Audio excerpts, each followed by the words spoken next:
জীবনে কখনো হতাশ হবেন না। জীবনে যাই হয়ে যাক না কেন কখনো হতাশ হবেন না। মনে রাখবেন আল্লাহ আপনার রব, আল্লাহ আপনার সাথে আছেন ইনশাআল্লাহ।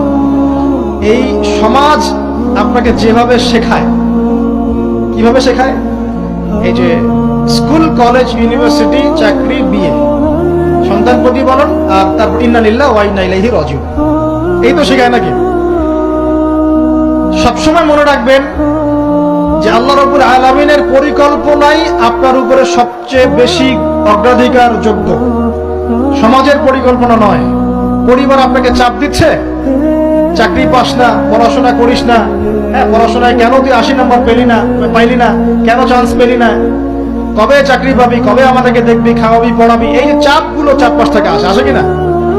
এতে করে অনেক যুবক দেখা যায় মাদকাসক্ত হয়, অনেকে দেখা যায় আত্মহত্যা করছে, ইদানিং করছে কিনা ভাই?